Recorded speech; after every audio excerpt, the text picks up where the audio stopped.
Week in Metro Detroit. I think it's monstrous. A family and suburban community in shock after an argument over a little girl touching mulch ends with her father being shot and killed. How that dad tried to keep the peace moments before his death. Maybe you have seen this photo of Vice President Kamala Harris and running mate Tim Walz at a rally. Her opponent made a false claim about the crowd size. The important lesson you need to know about the trickery of AI during this election season. Is this the famous jersey? And this will warm your heart. 2 weeks after saving a woman from a drowning car, a teen hero meets one of his heroes. The connection a 15-year-old now has with Lions All-Pro Amon-Ra St. Brown. Those stories and more are up next on The Rundown. Welcome. I am Brandon Hudson. This is The Rundown, where we run down some of the biggest local stories of the week. We're going to catch you up on that silver lining that may come from that tragedy out in Canton, how a conversation with former Detroit Mayor Kwame Kilpatrick has ties to an upcoming Republican rally, and we're going to show you a memorable event between a teenager and Lions wide receiver amon-Ra St. Brown that will definitely make you smile. But first, let's get to our must-see videos. In a blinking you may miss it moment, check out this motorcyclist knifing through traffic on the freeway. Michigan State Police say the rider was flying at 130 miles an hour trying to escape officers. State Police didn't pursue, but a local police department eventually caught him and took him to jail. Our second video shows a woman's suspected drunken rampage in a Westland neighborhood. This was a wild Saturday. Witnesses say the woman was laughing after she randomly smashed into several vehicles, pinned people under her car at one point, and ultimately injured 2 men. Police arrested this woman, April Graves. Her charges are no laughing matter. She faces serious assault charges, including 2 counts with intent to murder. Well, now to another unbelievable story in Canton that has had people talking all week. A quiet residential neighborhood is shaken by gunfire. Investigators say that a homeowner shoots and kills a father of 2. And here's what has people talking. Police say that the homeowner argued with that dad after his daughter had touched the mulch in the front yard. This is a chilling consequence that has numbed the family and friends of that dad. Fox News' Jessica Dupnack tells us about the silver lining that is born out of this tragedy. I think it's monstrous.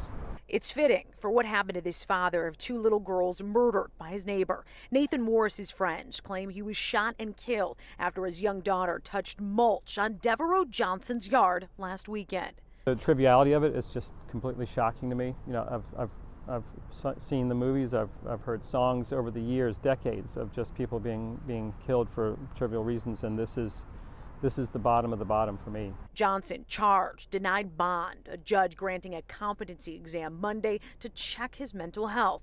He'd had prior run-ins with police for assaultive behavior, and this time Canton police say Nathan tried to de-escalate the argument Johnson started and was killed. He's one who loved to build bridges and include people versus any other way around. Nathan was very active in the Republican political circles in Wayne County. That's how he met and became friends with Edward McCall. Edward and others in the group had to do something, starting a fundraising page for Nathan's widow and children. I don't know if you just heard my phone made a beep. That was another donation. Since this happened Saturday afternoon, the donations are pouring in. The response has been overwhelming. The donations to the Gibson Go site are already exceeding $30,000. The ripple effect of this tragedy is hitting hard. I just disbelief and kind of numb. You know, there's times I've been a little emotional about it, but I can't imagine what the family's going through. As the family grieves, Edward says he doesn't want money to be a worry for them. And they won't be alone for a long, long time, if ever, because we really want to make sure we can get them to pick up the pieces. Jessica Dupnack, Fox 2 News. It's been 20 years since Kwame Kilpatrick was mayor of Detroit, but Kilpatrick is still making headlines in the D. Kilpatrick, who was a Democratic mayor, will be a featured speaker at the upcoming Oakland County Republican Party dinner. Now, for a bit of context here, former President Donald Trump commuted Kilpatrick's sentence and set him free. And you may remember Kilpatrick sat down with Josh Landon a couple years ago. We caught up with Josh to talk about how his interview is connected to this latest headline. Josh Landon, thank you for joining us on The Rundown. Look, we have seen this Kwame Kilpatrick, even though he is not Detroit mayor, he is still making headlines here in Detroit. Most recently, he was invited to speak at a Republican event that is coming up in Oakland County. I know that you had a chance to talk to him not too long ago after he was out. And, you know, he got pardoned by former President Donald Trump. I know you posted on social media, you want people to keep an eye out on this Kwame Kilpatrick situation. But when you had a chance to sit down with him, kind of refresh us on how that interview came about and how it went. Brandon, when I spoke to Kwame a few years ago, it was the idea of who is the new Kwame Kilpatrick. Kwame Kilpatrick, former mayor of Detroit, he was convicted of corruption. We know this. He served 7 years of prison, sentenced to 28 years in prison. It was asking the question of, do we have a new individual known as Kwame Kilpatrick? As you alluded to, he hasn't been mayor in the city of Detroit for more than 20 years. However, when you're in Detroit, when you're in other cities, when you're anywhere across the country, when you speak his name, when you say Kwame Kilpatrick, people stop. They listen. His name still stops people in their tracks. And again, he hasn't been in politics for more than 20 years. It's a very polarizing discussion. You have people who love him to this day, and you have people who still hold him accountable for the wrongdoing that happened many years ago. It goes either way. It's really hard to find folks in the public with that gray line, if you will. So in terms of how the interview went, he had been out for at least a year, once released from federal prison, talking about his ministry, talking about what light did he find in prison? What was a turning point? Did we see a turning point? Did we learn from the past? How are we moving forward? With an interview like that, again, polarizing is the word I would stick with religiously. Because Go ahead. No, I was going to say, you had asked him a question about, being pardoned by Donald Trump, and he gave you this response about, no greater, he gave you a response about being free and what it meant for him. Mm-hmm. So did this come as a surprise to have a guy who has been a Democrat get freed by a Republican and now is going to speak at a Republican function? That's the food for thought, Brandon, because former Democrat, mayor of Detroit, commuted by a Republican former president who has a rhetoric about him that fires people up, as we all know. That's where it becomes very interesting, I believe, just as keeping an eye on things, seeing how things unfold. As he said in his interview with me, he set me free. What more can you do for a person than to set them free? Whether you're Democrat or Republican, he set him free. Therefore, it's ironic how that interview from a few years ago still has a lot of relevance right here, right now. We're talking 2 years ago when he made that statement in the interview, and as we're seeing, he's getting deeper and deeper into the Republican Party. Are we going to see more involvement from Kwame Kilpatrick? We shall see. We know that representation is a big thing. Yeah. Especially in politics. And the Republican Party does not have a lot of representation, but they do have people of color, Black people who do represent their party.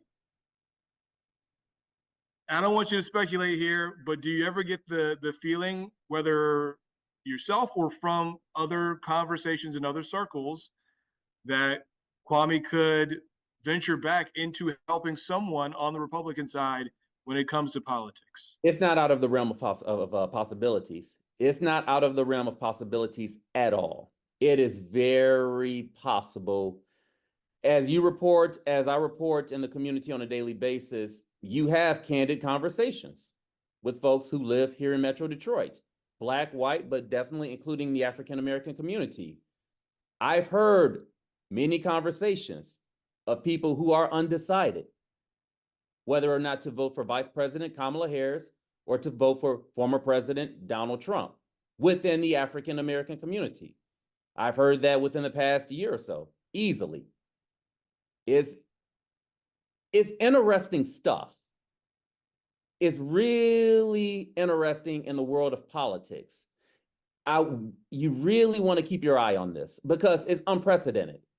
Right. I don't think you, me, other journalists, we've seen these kind of events unfold back to back before, leading up to a presidential election. Therefore, you can't help but to just be glued in. I mean, when it really feels like we live in, like, every time you think there's a chapter of history that's been written for that year, yeah, there's a like you thought 2021 had it, and then, or you thought 2020, and then 2021 comes, and now we're 2024, and you kind of forget what even happened 4 years ago. Yeah. So it's crazy to think that. You go from the as far as what's going to happen at this Oakland County event, what do you expect, if anything, that Kwame is going to say to this crowd? It would not shock me if he praised former President Donald Trump again, if he shows more support for the Republican Party. It feels like something is going on. Isn't it an endorsement? Who knows? No one knows. I mean, we really have to keep our eyes on the events that are coming up and see what unfolds. Could he endorse former President Donald Trump? Could he? It's a question I had when I did the interview with him a few years ago. Could former President Donald Trump, if he were to run again, that's the question I asked myself at the time, if he were to run again, would he seek out Kwame Kilpatrick for an endorsement to potentially sway African-American voters? It's a question. And now, former Mayor Kwame Kilpatrick is more and more involved in the GOP. And what he said, again, 2 years ago is relevant right here, right now. None of us could have predicted that. I'm going to ask you this before I let you go. Yeah. Do you think that even after Kwame Kilpatrick has left Detroit, he's done his time, he's out, he's got his own life now, 20 years since he's been mayor, do you think Kwame Kilpatrick's endorsement carries a lot of weight in Metro Detroit when it comes to the presidential position? Does his endorsement carry a lot of weight? I think it will get people's attention. Okay. I think it will make people stop in their tracks and think. Does it sway voters one way or the other? It's very tough to say because, again, we're talking about someone who is very polarizing one way or the other. Love, hate, forgiven the past, still holding on to the past. It will stop people to think for a moment. But Brandon, will it actually make voters go one way or the other? Don't know. I guess we'll see. Stay tuned. Right, we'll see. We have to stay tuned. Hey, look, I know that you will probably more than likely be following up with this Kwame Kilpatrick visit. We'll revisit this conversation again on the rundown, so I appreciate you, man. Oh, my pleasure. My pleasure, Brandon. Sticking with politics here, if you checked your social media this week, you may have seen former President Trump make a false claim about the crowd size at his presidential opponent's rally. Now, Mr. Trump said it was AI, but it turns out the photo and the crowd were real. While claims like this are common in the blood sport of politics, artificial intelligence is being weaponized to sway voters in dangerous ways. Lauren Edwards has some advice to pass along so you don't get caught up in a web of lies.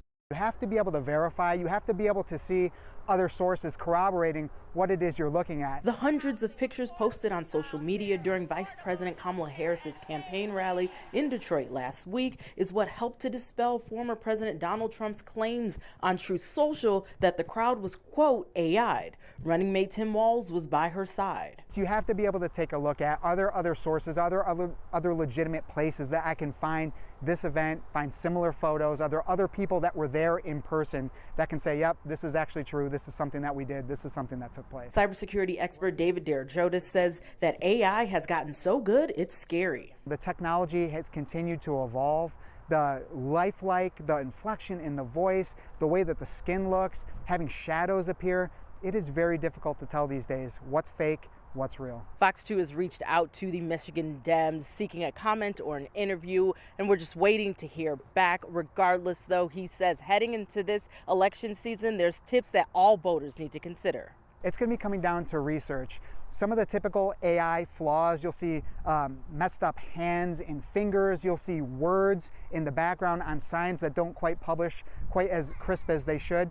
Those are all being perfected, though. It's getting harder to be able to tell even those giveaways. And he says if it's from the government, you'll know immediately. Well, I think the executive order that was passed last year by Biden, he wants anything that's being produced by the federal government to have watermarking, to have verification built into it so you can know that this is in fact coming from a legitimate source. But pay attention to the details, from pictures to commercials to memes. Take a step back, do your research, anything that provokes immediate response, emotion, just try to take your time, slow down, and verify with other sources. Lauren Edwards, Fox 2 News. Now, before we go, John Agnello, a 15-year-old, has had quite the summer vacation.